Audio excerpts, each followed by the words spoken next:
આકાશવાણી અમદાવાદ વડોદરા. હવે સાંભળશો બોટાદ જિલ્લાનો સમાચાર પત્ર. લેખક પ્રકાશ ભીમાણી.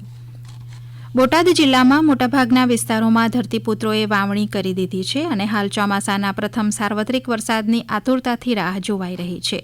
જિલ્લાના સાળંગપુર હનુમાનજી મંદિર ખાતે અમદાવાદ, ગાંધીનગર, અમરેલી, સુરેન્દ્રનગર, ભાવનગર અને બોટાદ જિલ્લાની બાળ સુરક્ષા અને અધિકાર અંગે કાર્યરત સમિતિઓ, પદાધિકારી અને અધિકારીઓ માટે ઝોનલ કક્ષાના વર્કશોપનું આયોજન કરાયું હતું. આ વર્કશોપમાં રાજ્ય બાળ અધિકાર સંરક્ષણ આયોગના ચેરપર્સન સહિત મહાનુભાવો ઉપસ્થિત રહ્યા હતા. વર્કશોપમાં ગુજરાતમાં બાળ આયોગ દ્વારા થયેલ કાર્ય, બાળકોને લગતા કાયદા, તેના અમલ માટેની ટીમ અંગે ચર્ચા કરાઈ હતી. વર્કશોપમાં ભાગ લેનાર 6 જિલ્લાના CWC અને JJBના 150 જેટલા સભ્યોએ ભાગ લીધો હતો. આવનાર સમયમાં ગુજરાતમાં બાળ લગ્ન, બાળ ગુન્હાઓ અંગે હજુ વધુ જાગૃતતા અને બાળ કલ્યાણના વધુમાં વધુ કાર્ય થાય તે માટે માહિતી અપાઈ હતી. બોટાદ શહેરની અવની ચાવડાનું BCCI દ્વારા અંડર 19 મહિલા વુમન્સ ટીમમાં સિલેક્શન થયું છે. સૌરાષ્ટ્રમાંથી અવનીની એકમાત્ર પસંદગી થઈ હોય બોટાદ જિલ્લા માટે ગૌરવની બાબત છે. હાલ તે અંડર 19 મહિલા વુમન્સ ટીમ સાથે ચેન્નાઈમાં છે. અવની ચાવડાએ આ માટે બોટાદની સમરસ એકેડેમી અને કોચ કિરણ સોલંકીનો આભાર માન્યો હતો. શિક્ષણ મંત્રી રીવાબા જાડેજાએ તેની મુલાકાત લઈ શુભેચ્છાઓ પાઠવી હતી. બોટાદ નગરપાલિકા ટાઉન હોલ ખાતે પ્રાકૃતિક કૃષિ પરિસંવાદના કાર્યક્રમનું આયોજન કરાયું હતું. કૃષિ ક્ષેત્રના તજજ્ઞ દ્વારા પ્રાકૃતિક ખેતી વિશે હાજર ખેડૂતોને માર્ગદર્શન તેમજ પ્રાકૃતિક ખેતીથી થતા ફાયદા સમજાવાયા હતા. કાર્યક્રમમાં પ્રાકૃતિક ખેતી કરતા ખેડૂતોનું સન્માન કરાયું હતું. જિલ્લા પંચાયત પ્રમુખની અધ્યક્ષતામાં યોજાયેલ આ કાર્યક્રમમાં બોટાદ જિલ્લા કલેક્ટર, જિલ્લા ખરીદ વેચાણ સંઘના ચેરમેન તેમજ અન્ય આગેવાનો સહિત મોટી સંખ્યામાં ખેડૂતો ઉપસ્થિત રહ્યા હતા.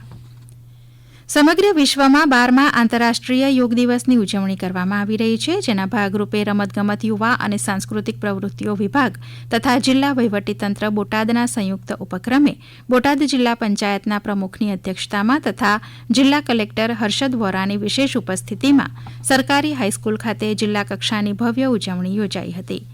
જિલ્લા કક્ષાના કાર્યક્રમ ઉપરાંત ગઢડા તાલુકામાં મામલતદાર કચેરી ગ્રાઉન્ડ, બરવાળા તાલુકામાં શ્રી કષ્ટભંજન દેવ હનુમાનજી મંદિર, સાળંગપુર, બોટાદ તાલુકામાં મોડેલ સ્કૂલ ખાસ રોડ તથા રાણપુર તાલુકામાં ગીતાંજલિ ગ્લોબલ સ્કૂલ સહિત જિલ્લાના વિવિધ સ્થળોએ સામૂહિક યોગાભ્યાસના કાર્યક્રમ યોજાયા હતા. જિલ્લામાં 250થી વધુ સ્થળોએ યોગ કાર્યક્રમ થયા હતા, જેમાં સાળંગપુર જેવા આઇકોનિક સ્થળનો પણ સમાવેશ થાય છે. આ કાર્યક્રમોમાં અંદાજે 75,000થી વધુ લોકોએ ભાગ લઈ યોગ પ્રત્યેની પોતાની પ્રતિબદ્ધતા વ્યક્ત કરી હતી.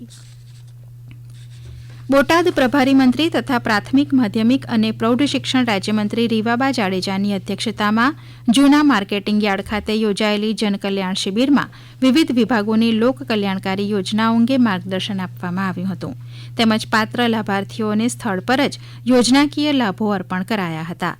શિબિર દરમિયાન વિવિધ કલ્યાણકારી યોજનાઓ અંતર્ગત આશરે 30 જેટલા લાભાર્થીઓને સીધો લાભ અપાયો હતો. જિલ્લા માહિતી કચેરી બોટાદ દ્વારા પ્રકાશિત વિવિધ પુસ્તકો અને પ્રકાશનોનું પણ વિતરણ કરાયું હતું. જાયન્ટ્સ ગ્રુપ ઓફ બોટાદ અને જિલ્લા આરોગ્ય તંત્રના સંયુક્ત ઉપક્રમે શ્રીમતી સોનાલીબેન શાહ બ્લડ બેંક દ્વારા બ્લડ ડોનેશન કેમ્પનું આયોજન બોટાદ ખાતે કરાયું હતું, જેમાં 33 બોટલ રક્ત એકઠું કરાયું હતું. કેમ્પમાં રક્તદાન કરનાર દરેક રક્તદાતાઓને સ્મૃતિ ભેટ આપવામાં આવી હતી. સમગ્ર ગુજરાત સાથે બોટાદ જિલ્લામાં પણ શાળા પ્રવેશોત્સવ ઉજવવામાં આવી રહ્યો છે. બોટાદ જિલ્લાની જુદી જુદી સરકારી પ્રાથમિક તેમજ માધ્યમિક શાળાઓમાં રાજ્ય તેમજ જિલ્લા કક્ષાના અધિકારીઓ, પદાધિકારીઓ મુલાકાત કરી બાલવાટિકા, ધોરણ 1 તેમજ ધોરણ 9માં નવા વિદ્યાર્થીઓના પ્રવેશ તેમજ શાળા છોડી ગયેલ બાળકોના પુનઃ પ્રવેશ કામગીરીમાં ઉપસ્થિત રહ્યા છે. આપ સાંભળી રહ્યા હતા બોટાદ જિલ્લાનો સમાચાર પત્ર. લેખક પ્રકાશ ભીમાણી. પ્રસારણ આકાશવાણીના અમદાવાદ, વડોદરા કેન્દ્ર પરથી કરવામાં આવ્યું.